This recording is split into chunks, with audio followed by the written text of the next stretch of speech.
Hi friends, இன்றைக்கி நம்மளுடைய Tamil all in one சேனலில் பார்க்க போகிறது ரொம்பவே சுவையான சத்தான ஒரு காலை உணவு தான்.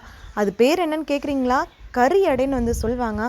அது எப்படி பண்ணலாம் அப்படின்னு பார்க்குறதுக்கு முன்னாடி புதுசாக நம்ம சேனலை பார்க்குறவங்க மறக்காமல் சப்ஸ்கிரைப் பண்ணுங்கள்.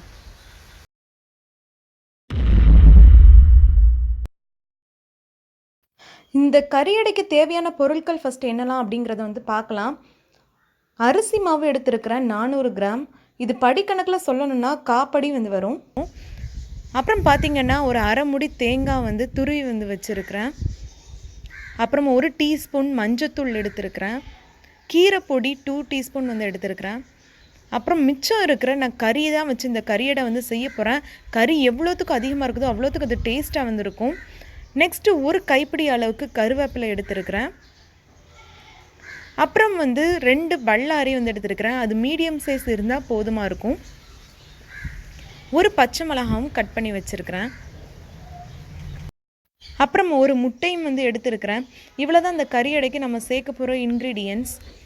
இப்போ ஃபர்ஸ்ட்டு பார்த்திங்கன்னா இதெல்லாம் சேர்க்குறதுக்கு முன்னாடி அந்த அரிசி மாவில் நம்ம வந்து தண்ணியை ஊற்றி கொஞ்சம் வந்து அதை ஊற வைக்க போகிறோம், பொதுமை வைக்கணும். அதுக்கு நான் அந்த தண்ணியில் கொஞ்சம் உப்பை வந்து போட்டு கரைச்சிட்டு அதுக்கப்புறமா அதை வந்து மிக்ஸ் பண்ணுறேன். அப்போ தான் நம்மளுக்கு வந்து சால்ட்டு கொஞ்சம் நல்லா வந்து கரைஞ்சிருச்சுன்னா அது ஈவனாக வந்து ஸ்ப்ரெட் ஆகும் மாவில் எல்லா சைடும். தேவைக்கு நம்ம தண்ணியை வந்து ஆட் பண்ணிவிட்டு அந்த மாவை வந்து அப்படியே மேரினேட் பண்ணி வச்சிடலாம். ஒரு 5 to 6 மினிட்ஸ் வந்து நம்ம அப்படியே வந்து விட்டுடலாம். அதுக்கப்புறம் அந்த இன்க்ரீடியன்ட்ஸ் எல்லாத்தையும் நம்ம அதை ஆட் பண்ணுறது எப்படி அப்படிங்கிறத வந்து காட்டுறேன். இப்போ ஒரு 6 மினிட்ஸ் கிட்ட அந்த மாவு வந்து அப்படியே வந்து ஊறிடுச்சு. இப்போ நான் இதுக்கப்புறமா வந்து அதில் எல்லா இன்க்ரீடியன்ட்ஸும் நம்ம என்னென்ன எடுத்தோமோ அது எல்லாத்தையுமே ஜஸ்ட்டு அந்த மாவில் வந்து நான் ஆட் பண்ணுறேன்.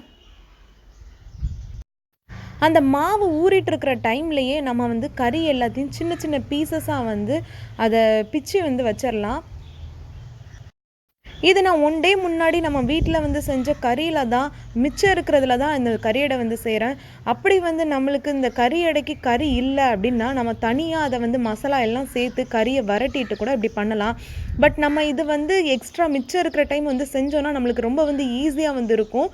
அதில் நம்மளுக்கு குழம்பும் மிச்சம் வந்து இருந்துச்சுன்னா அதையும் இதோட சேர்த்து ஆட் பண்ணால் ரொம்பவே டேஸ்ட்டாக வந்து இருக்கும். எல்லா இன்க்ரீடியன்ஸையும் நல்லா போட்டு மாவில் வந்து மிக்ஸ் பண்ணி விட்டுருங்க. அதுக்கப்புறமா நம்ம வந்து முட்டையை வந்து ஃபைனலாக ஆட் பண்ணிக்கலாம்.